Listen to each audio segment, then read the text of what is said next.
जहां चुनाव होने हैं वहां सियासी पतंगबाजी जमकर हो रही है। जहां चुनाव हो चुके हैं वहां भी पेच से पेच लड़ाए जा रहे हैं। बिहार में राजनीति की पतंगबाजी के पेच बहुत उलझे हुए हैं, जिसकी झुंझलाहट मुख्यमंत्री नीतीश कुमार के चेहरे पर साफ देखी जा सकती है। नीतीश कुमार ही नहीं, हरियाणा के मुख्यमंत्री खट्टर की पतंग भी सियासी आसमान में हिचकोले खा रही है। राजनीति के अखाड़े में कई दिग्गज हैं जो फंसे हुए हैं, लेकिन क्या एक गलती राजनीति की इन बड़ी शख्सियतों की सियासी पारी का समापन कर सकती है?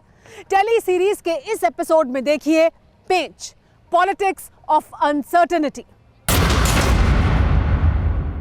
इकबाल पर सवाल दागा गया तो नीतीश कुमार फट पड़े, पत्रकार की पहचान उजागर करने लगे। नीतीश कुमार की तिलमिलाहट देखने वाले दंग रह गए।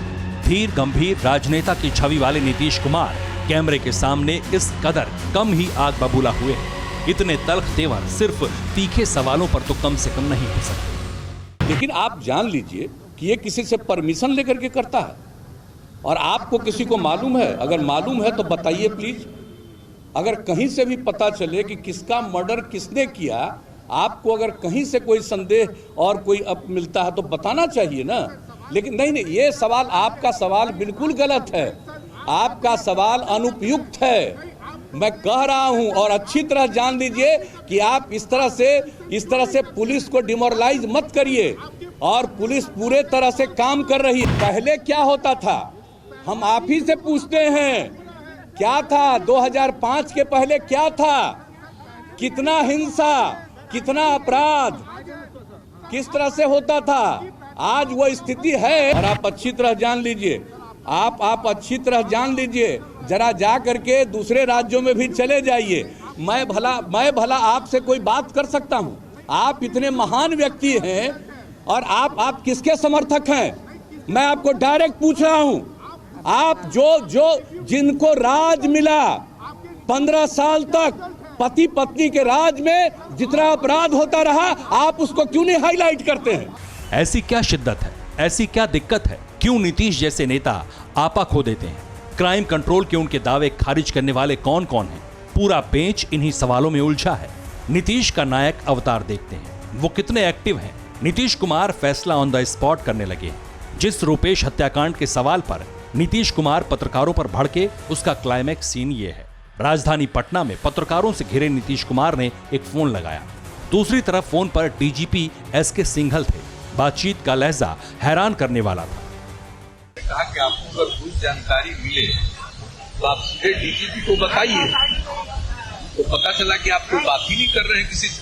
नहीं, वो ठीक है, लेकिन आप आज हमने कह दिया है लोगों को, सारे पत्रकार लोगों को, कि अगर आप लोगों को भी कोई डाउट रहे कि साहब इस तरफ से हो सकता है कि कोई किया हो गड़बड़, तो अगर कहीं से कोई अपराधी के बारे में, तो इस बात उनको सीधे बताइए। हमने कहा था पहले पुलिस को, तो हमने कहा कि नहीं, सीधे डीजीपी को बताइए। तो अब आप अपने यहाँ एक फोन पर लोगों को कम्युनिकेट करिए। बिहार का लॉ एंड ऑर्डर नीतीश की असल मुसीबत है या कुछ और? सारा खेल कुर्सी का है। बीजेपी की बदौलत नीतीश की सरकार है। न पुराना रुतबा बचा है, न ही गठबंधन में उनका दबदबा।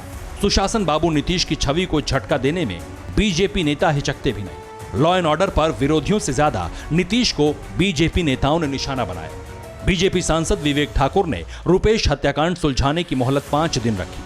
उन्होंने इसके बाद केस को सीबीआई को सौंपने का अल्टीमेटम दिया। बिहार के कृषि मंत्री अमरेंद्र प्रताप सिंह ने पुलिस पर कानून व्यवस्था के मामले में कोताही न बरतने की चेतावनी दी। यूपी के महाराजगंज से बीजेपी सांसद जनार्दन सिंह सिग्रीवाल ने बिहार में यूपी वाला एनकाउंटर मॉडल लागू करने की नसीहत दी। ये केस जो है, ये बहुत संवेदनशील केस है और मुश्किल केस है। तो जब मुश्किल केस है तो हमारी जो जांच है वो मल्टीपल बिंदुओं पे चल रही है, और जांच की बात जो है वो जांच की बात शेयर नहीं की जाती है, क्योंकि जब तक हमारे हाथ में कोई कंक्रीट चीज नहीं आएगी तब तक जो है वो जांच। बीजेपी के बयान बहादुरों ने नीतीश की नाक में दम कर रखा है। गठबंधन के बावजूद दोनों तरफ से जोरदार हमले जारी हैं। इसी नीतीश मॉडल को विपक्ष सुपर फ्लॉप साबित कर इस्तीफे की मांग कर रहा है। तेजस्वी यादव नीतीश कुमार को महाजंगल राज का महाराज मानते हैं। लगातार जो है अपराध जो है बढ़ता चला जा रहा है, और हम बार बार कह रहे हैं कि ये सिलेक्टेड और नॉमिनेटेड मुख्यमंत्री हैं। बीजेपी के लोगों ने सेलेक्ट नॉमिनेट किया और उनसे गृह विभाग जो है वो संभल नहीं रहा। सियासत ऐसी बला है जो किसी को भी फिसड्डी बना सकती है। नीतीश कुमार इकलौते नहीं हैं जिनका पेंच फंसा है। हरियाणा की मनोहर लाल खट्टर सरकार डेंजर जोन में है। किसान आंदोलन की आंधी में खट्टर की पतंग को उड़ाने की धमकियां दी गई हैं। हरियाणा में बीजेपी और जननायक जनता पार्टी का गठबंधन है।